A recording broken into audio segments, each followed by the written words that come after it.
Eh, Bien, la idea de hoy, bueno, primero es comentar rápidamente eh, que este, el método de la Administración Federal de Carreteras para socavación general es el método que prácticamente se usa en todo lado, el que se recomienda en toda parte. Yo creo que la ASCE, que es la Sociedad Americana de Ingenieros Civiles, tiene mucho que ver, puesto que ellos implantaron un manual que se hizo muy popular allá por los años 70, que ha tenido varias actualizaciones, y luego en este texto de el Sedimentation Engineering, que primero fue un pequeño folleto, después fue un libro y ahora ya es una cosa que es como una Biblia, ¿verdad? En la parte donde hablan de socavación en puentes, prácticamente lo único que mencionan es el modelo de la Administración Federal de Carreteras. Don Sin Rafa, embargo, perdón, sí, nada claro, más para recordarles a don Jesús y a don Sebastián si nos hacen el favor de apagar las cámaras y los micrófonos. Gracias. vale, gracias. Entonces, en la guía a la hidráulica de puentes de la Sociedad Canadiense de Ingenieros Civiles, ahí se van a encontrar un par de métodos que son semiempíricos, que se denominan el método del equilibrio, o lo que en hidráulica fluvial se llama flujo bajo régimen. Esto básicamente a lo que se refiere en términos de régimen es que eh, el río en sí, o sea, el cauce del río, pese a ser de fondo móvil, es estable porque la cantidad de sedimento que el esfuerzo cortante levanta de paredes y del fondo es igual a la cantidad que también se deposita, y entonces la sección es lo que se denomina una sección estable. Y tanto este método como el método de la velocidad media y el método de la velocidad competente lo que establecen es una sección original que se ve contraída por el puente y en la cual, en virtud de que el río no se puede mover lateralmente en el puente, entonces lo que se hace como por prueba y error es empezar a darle una profundidad adicional en la sección del puente hasta que el esfuerzo cortante se llega a equilibrar con el que había anteriormente o antes de colocar el puente. Y entonces eso es lo que se establece como la profundidad de socavación. Son métodos que aplicados como para hacer pruebas y análisis, teniendo la información de topografía y la información de granulometría, le pueden permitir a uno estimar una profundidad de socavación, y le pueden dar a uno también el criterio como para poder analizar los resultados que se produzcan en socavación general con el método de la Administración Federal de Carreteras, y alrededor de pilas y bastiones, tanto con el método de la Administración Federal como con el de Medellín. Eh, yo lo que quiero hoy básicamente es comentar esto, digamos, si les interesa háganmelo saber, porque sí saqué la información correspondiente, se las puedo hacer llegar como una presentación o ponerla en el enlace que tiene la NAME para que tengan también estos métodos que normalmente no se piden o se utilizan muy poco, pero que le pueden ayudar a uno a ir desarrollando el, el criterio. Y por otra parte, digamos, realmente el objetivo de hoy, que es revisar el ejemplo que habíamos dejado el martes pasado, ver si tuvieron la posibilidad de analizarlo, y en todo caso pedirle a Edwin, que espero que esté por ahí del otro lado, que les muestre el análisis y los resultados que nosotros obtuvimos con ese puente. Entonces, yo más bien le hago aquí el pase a Edwin, y más bien si alguno de ustedes tiene alguna pregunta de la sesión pasada o del ejercicio como tal, lo podemos ir comentando ahora mientras vamos desarrollando los resultados del ejemplo. Ok, bueno, primero que todo, buenas tardes a todos. Como decía Rafa, lo que vamos a hacer es un pequeño repaso bastante rápido de lo que fue la tarea. Entonces, ahí si alguno tiene dudas o, o le dio un resultado distinto, lo podemos comentar, pero repasando, la información que teníamos era un puente sobre el río Tortuga, donde nos daban la geometría detallada del puente y del sitio donde se ubica, la superficie del cauce, de la cual se hizo un análisis hidráulico y entonces esta era la información que sacábamos de todo ese análisis. Entonces, a partir de aquí podíamos hacer el análisis de socavación. Entonces lo que se nos pedía era, primero que todo, que revisáramos cuánto nos daba la velocidad crítica de inicio de movimiento. Entonces, utilizando estos parámetros, en este caso, lo que nos da es un valor de 1,62 metros por segundo, que si comparamos con la velocidad media en el sitio de puente, es inferior. Entonces, eso lo que nos dice es que vamos a tener una erosión de tipo de aguas claras. Entonces, eso eran los primeros dos pasos, que era determinar la velocidad crítica y con base en esa información, qué tipo de erosión es la que vamos a tener. Luego lo que nos pedía era determinar profundidad de excavación por la contracción. Entonces, utilizando la ecuación de socavación por aguas claras, entonces la altura, la profundidad que nos da el valor de la ecuación es de 2,11 metros, pero esta profundidad se mide desde el tirante. Eso es algo que hay que apuntar ahí de la metodología de aguas claras, que este jet no está desde el lecho hacia abajo, sino que está desde el tirante para abajo. Entonces, al restar estos valores con el tirante medio, lo que nos da es la profundidad de su excavación. Al hacer esta resta, nos da que es muy cercano a cero. Entonces, se puede concluir de que no existe una contracción que vaya a generar erosión en ese sitio. Entonces, se descarta sumarle la socavación por contracción en esta sección. Ahora ya entramos propiamente en lo que es la socavación local. Entonces lo que nos pedían era hacer uso de la metodología del Federal Highway y de Melville para determinar estas profundidades usando distintos tipos de geometría de bastiones. Entonces, eh, usando esa información y las ecuaciones que ya teníamos, aquí yo les dejo los resultados para que puedan compararlo, utilizando Froelich es la del Federal Highway, sino que ese es el señor que propuso esa metodología, pero Froelich es la metodología Federal Highway. Entonces aquí lo que vemos es que utilizando esta metodología nos da una profundidad en ambos bastiones de 4,3 metros, mientras que utilizando Melville nos da los mismos 4,3 metros para el izquierdo y 3,5 para el derecho. Entonces ahí ya empezamos a tener diferencias entre las metodologías. Al cambiar la geometría, ya tenemos ahora un bastión de una pared vertical con aletones. Vean cómo se incrementa la profundidad de su excavación al tener mayor vorticidad en las aristas verticales del bastión. Entonces, pasamos de tener 4,3 metros a 7,11 metros. Para el bastión izquierdo, con ambas metodologías, el bastión derecho anda muy cercano en la metodología del Federal Highway, mientras que el valor de la excavación con Melville se nos quedó un poco atrás. Entonces, eso es para que vayan viendo lo que les decíamos nosotros, de que siempre es bueno comparar al menos dos metodologías, porque de, si- de tener solo una, no sabríamos si efectivamente se enfocaba menos en un bastión que en otro, o es que hay un problema con el modelo. Y finalmente, usando un bastión con una pared vertical, que es el que nos generaría mayores profundidades de su excavación, llegamos a alcanzar hasta los 8 metros, 8,7 metros como máximo para el bastión derecho y 8,6 para el izquierdo con las dos metodologías. Y en, en los tres casos, la metodología de Melville dice nos quedó un poco atrás.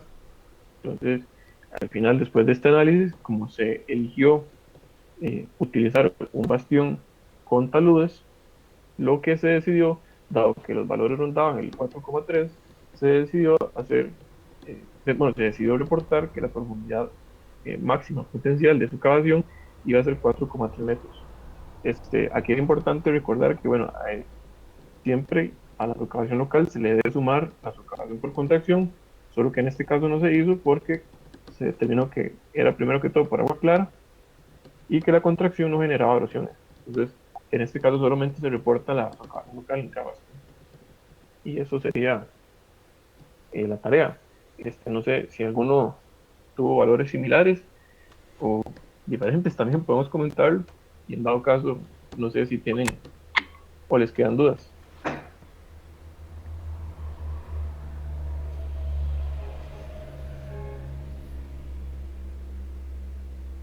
Bueno, a ver, vamos a ver, Alejandro. Alejandro dice que tiene dudas, entonces, Alejandro, si quiere, encienda el micrófono y lo conversamos. Buenas tardes, ¿qué tal? ¿Cómo están? Sí, yo tengo unas dudillas porque me dieron datos similares en algunos casos, pero un poco distintos en otros. Y creo que el, el- el problema radica, digamos, probablemente en la, en cómo define uno los factores, tanto del Federal Highway como de Melville, porque, por ejemplo, algunos me dieron exactamente igual, como en el caso del- de la socavación local vertical con Melville, me dio a mí exactamente 7. Eh, también en Melville, o sea, yo creo que en Melville no tengo ningún problema porque me dio bastante parecido, pero en Federal Highway no, yo no sé si tal vez puedo, eh, no hay posibilidad de compartir pantalla o algo así para mostrarles Eh, Aquí hay que pedirle a Osvaldo entonces que tal vez él te comparte el acceso. para ver los resultados de don Alejandro.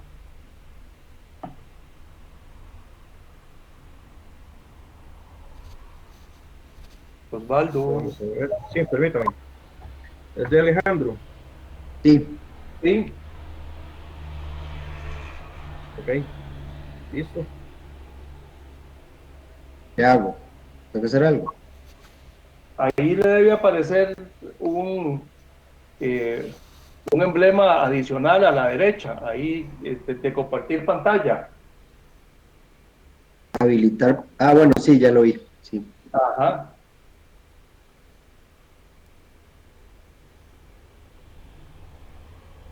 ok, vamos a ver, ok, entonces, aquí lo están viendo. Sí, Ok, entonces, por ejemplo, aquí tengo el bastión izquierdo, bastión derecho, Federal Highway y Melville, y aquí lo que tengo son las variables. Entonces, por ejemplo, en HE, yo supuse que era de esta información que nos habían dado ya de entrada, ¿verdad? El HF, agarré el que corresponde a taludes de 0.55, el casita y la fórmula de entrada, ¿verdad? En grados, usando esos grados. No sé si ahí me habré equivocado usando exactamente la misma longitud o si tenía que hacer alguna corrección por el ángulo. Tal vez por ahí, tal vez pudo haber habido algún error, sí, porque esto debió haberme dado 4.33, según la explicación de ahorita de Edwin. Y el número de Fruit es una relación bastante sencilla, ¿verdad?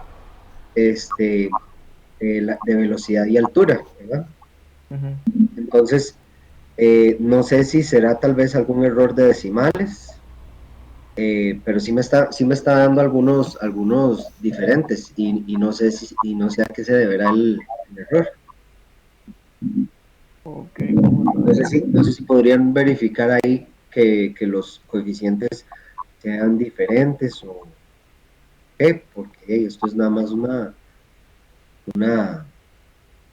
una fórmula, en realidad no debería tener mayor complicación. Tal vez el error estaría en los coeficientes, confía yo. puede ser, bueno, Edwin, pues sí, puede ver, porque igual acordémonos que los coeficientes, y bueno, y que muchas de estas cosas están en un rango, ¿verdad? Entonces, dependiendo del valor que uno tome, así puede ser que cambie un poco, ¿verdad? Porque, eh, digamos, el problema, entre comillas, que tiene evaluar la socavación o la erosión en un cauce es que tenemos muchos modelos, muchas formas de analizar la situación y a veces los resultados entre un modelo y otro, y a veces hasta la aplicación de un mismo modelo, nos van a dar resultados diferentes, ¿verdad? Pues aquí lo importante es tratar de mantener, que yo veo, me parece ahí, que más o menos se mantiene un rango, digamos, porque el valor como tal no va a ser nunca exacto en el sentido de que no vamos a poder realmente decir que la socavación es 700 o 6,50 u 8,70, ¿verdad? Pero puedes decir, bueno, debe andar cerca de tal o cual valor, porque al final es la recomendación que tenemos que hacerle al diseñador estructural por un lado, y luego siempre es muy importante eh, solicitar o indicar la necesidad de proteger las pilas y los bastiones contra la erosión, eh, porque no vamos a tener certeza de que el número sea realmente exacto, ¿verdad? Entonces, por esa incertidumbre que se presenta y en parte, digamos, la idea del ejercicio es esa, este, pues nosotros estábamos seguros que a todos nos iba a dar algo diferente dentro de un Ah, mismo rango. ok. Y eso es parte, digamos, de el valor, digamos, del ejercicio mismo, en el sentido de que está bien, tenemos que hacer una evaluación, porque no nos queda otra, de cuál es el proceso erosivo que puede, o el potencial erosivo que puede tener el cauce en ese tramo del río, y bueno, cómo protegemos la estructura ante ese poder erosivo que puede llegar a tener el río en el largo plazo, pensando que aunque el río no esté crecido, el agua siempre va a estar pasando por ahí. Entonces, vamos a tener caudales bajos, caudales altos, y siempre vamos a tener un esfuerzo cortante que continuamente está ahí. Entonces, eso, digamos, a muy largo plazo va a tender a hacer un hueco, digamos, alrededor de las pilas y los bastiones que va a tender a un equilibrio. Y eso instantáneamente durante una creciente puede crecer y eventualmente igual puede disminuir en el sentido de que así como socavó, después en la parte descendente de la creciente, del hidrograma de la creciente, igual puede depositar material alrededor de la pila y el bastión, ¿verdad? Entonces, esas son las cosas, digamos, con las que hay un poco, entre comillas, que jugar para darle al ingeniero estructural una profundidad de socavación y después un esquema de protección para minimizar el riesgo de que la estructura colapse por socavación. Y una pregunta, don Rafa, ¿Sí? es normal ver diferencias en el orden de un par de metros, incluso más, entre los dos métodos. Sí. Sí. De hecho, eh, bueno, nosotros por ahí tenemos ejemplos. No nos pareció prudente ponerlos en este momento, pero así de memoria había un puente, me parece ya por la zona sur, donde aplicando la administración federal daba como 14 metros de socavación y aplicando Melville nos daba como 5. Ok, Entonces, digamos, ahí inclusive la decisión es hasta más difícil porque si usted me dice que está en un rango entre 6 y 8, yo digo, hasta puede uno tomar la decisión de 6 y ponerle una buena protección y no va a pasar mayor cosa. Pero si usted tiene una separación así de 7, 9 o 10 metros entre una y otra, ahí la decisión es bastante más complicada. ok, ok. Bueno, listo. Entonces, no me preocupo tanto de que me haya dado un poco diferente. No, y la verdad es que solo un poco, tampoco fue para tanto. Ahí. Bueno, no, eso era entonces, esa era mi pregunta. Voy a dejar de compartir pantalla. Vale, no, muchísimas gracias también por compartir los resultados. ¿Alguien más que quisiera hacer alguna observación o aclaración?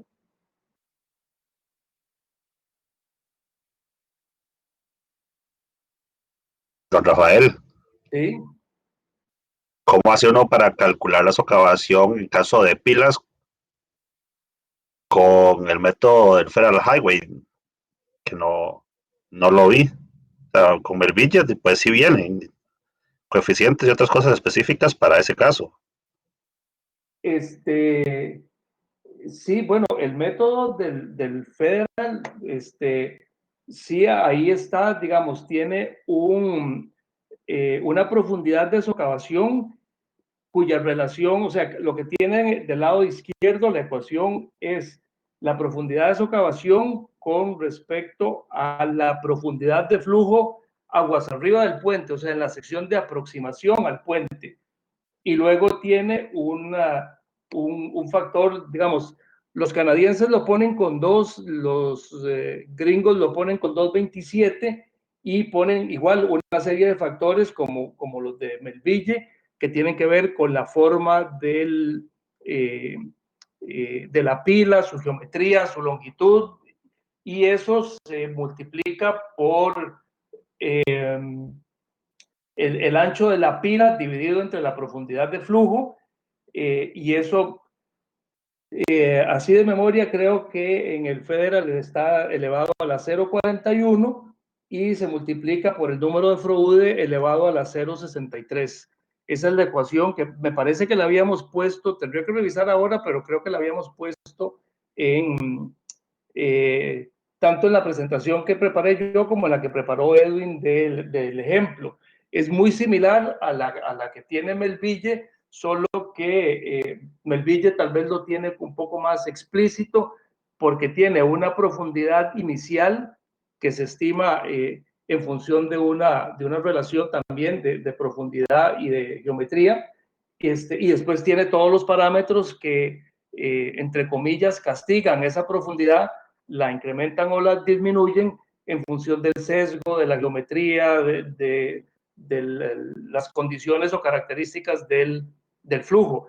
Entonces, las dos ecuaciones son muy similares, pero más bien, César, si puede, revise, por favor, porque creo que habíamos puesto las dos. No sé, Edwin, usted sí la puso, ¿verdad?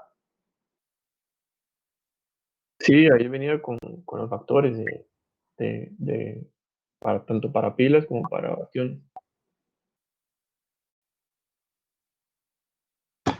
Lo que sí es interesante, digamos, nosotros esa de la Administración Federal de Carreteras para socavación local la tomamos directamente del manual de la Administración Federal de Carreteras, porque si usted revisa en el manual canadiense de la guía para hidráulica de puentes, los exponentes de la relación de profundidad de ancho de pila contra profundidad de flujo y el número de Froude pareciera que están invertidos, es decir, los canadienses, por decirlo de alguna manera, le dieron vuelta a los coeficientes que plantea la Administración Federal de Carreteras. Como por lo menos nosotros no estamos seguros de quién es quién, ¿verdad? Si eso es un error de tipografía o es una recomendación que hacen los canadienses, como la ecuación fue desarrollada por la Administración Federal de Carreteras, nosotros tomamos los coeficientes o los valores de esos coeficientes tal y como los plantean ellos, los de la Administración Federal, y no como los plantean los canadienses.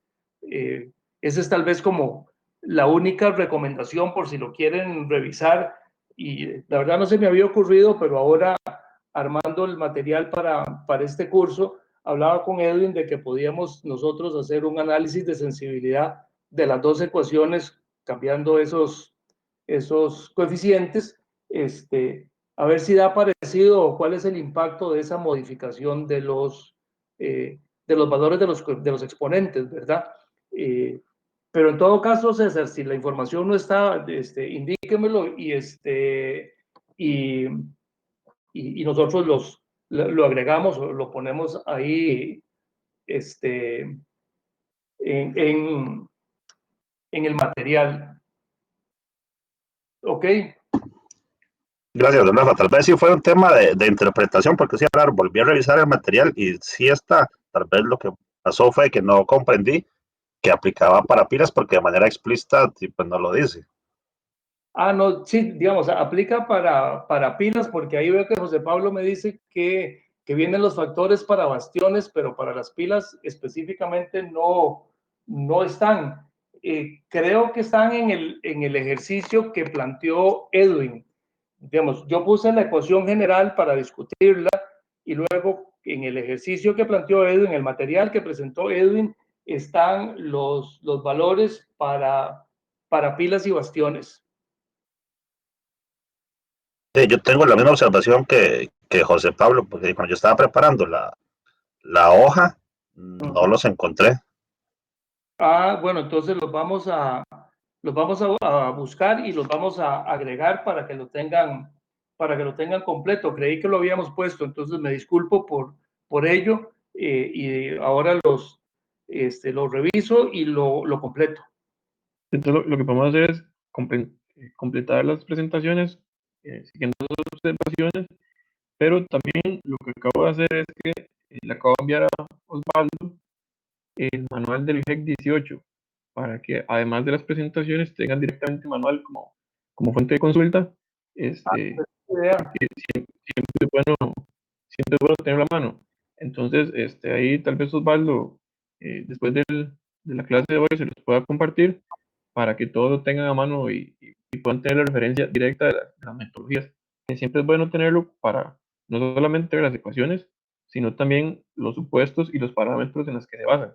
Entonces, ahí cualquier cosa, ya se la enviamos a Osvaldo para que él se las comparta. Claro que sí, ahí se las ponemos en el cloud. Buena idea de cualquier manera, y para que queden completas las presentaciones, pues vamos a buscar ese par de cuadros y los vamos a agregar, pero esa idea de Edwin me parece muy buena porque ahí les queda la referencia que de por sí estaba en la lista de referencias, pero ya que la tenemos en formato digital, compartirla pues nos queda muy fácil.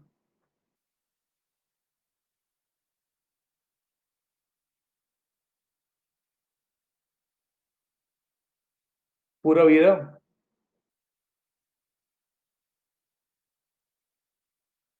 Bueno, entonces, si no tienen más consultas o dudas, pues con esto cerraríamos bueno, en principio cerraríamos el curso, pero no lo estamos cerrando porque vamos a agregar ese par de cuadros, ¿verdad?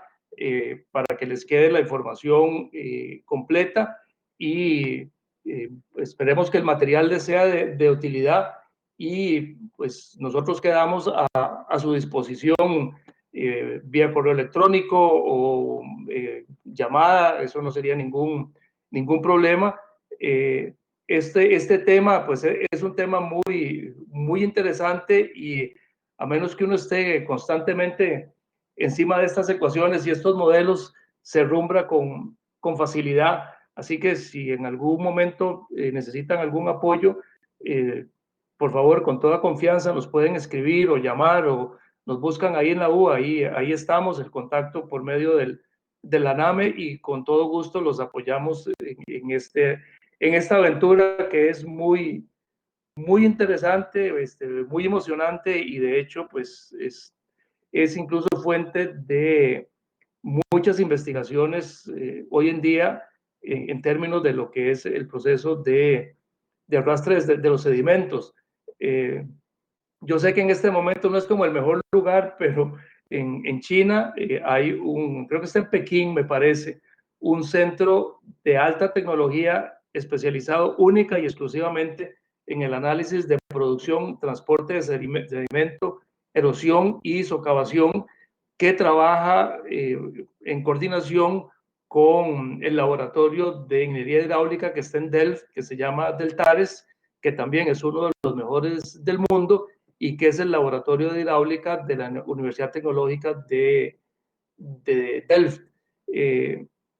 Pues nosotros tenemos acceso a algunas de las publicaciones que ellos hacen o de los resultados, que igual en algún su momento pues se las podemos compartir con mucho gusto, y de hecho también ocasionalmente nos invitan a talleres, a cursos, a seminarios, que igual los podemos compartir o ver si los podemos agregar a la lista de ellos de contactos para que les lleguen directamente a ustedes. Entonces, Alejandro tiene otra duda aquí, dice que está viendo que para 1.62 de velocidad crítica tuvo que haberse usado la profundidad media aguas arriba, porque usando la de la sección del puente daría 1.54. ¿Esto es correcto? Sí, eso es correcto. Y no se usa la velocidad en el puente porque se supone que el agua, digamos, el flujo, cuando se va acercando a la estructura, sufre un proceso de aceleración. Entonces, para poder mantener una condición o una característica de flujo que es la predominante a lo largo del tramo donde se encuentra el puente, se utiliza la que está justo aguas arriba. Entonces hay que tomar en consideración que la estructura del puente como tal es muy corta. Entonces, realmente la transición de pasar de una condición de aguas arriba, debajo del puente, y otra, aguas abajo, realmente no se establece una condición de flujo que uno numéricamente sí la podría estimar utilizando las ecuaciones, pero que no necesariamente es la que físicamente se va a dar en la estructura del puente. Entonces, por eso la recomendación y el análisis que todo el mundo hace es tomar la profundidad y la velocidad que se da justo aguas arriba de la estructura de puente.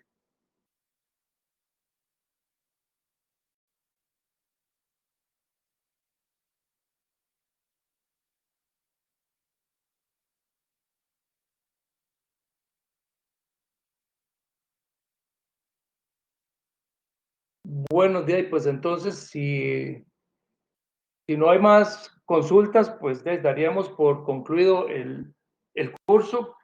Les agradecemos su paciencia y su disposición a trabajar de esta manera a distancia, y bueno, esperamos poder seguir ahí en contacto, como les digo, en esta aventura de los procesos de socavación. Muchísimas gracias a todos, a Osvaldo y a Oscar por el apoyo ahí en el ANAME, lo mismo que a Edwin también por sus aportes y contribuciones con la aplicación de estas ecuaciones, y mantengámonos en contacto. Muchísimas gracias a todos.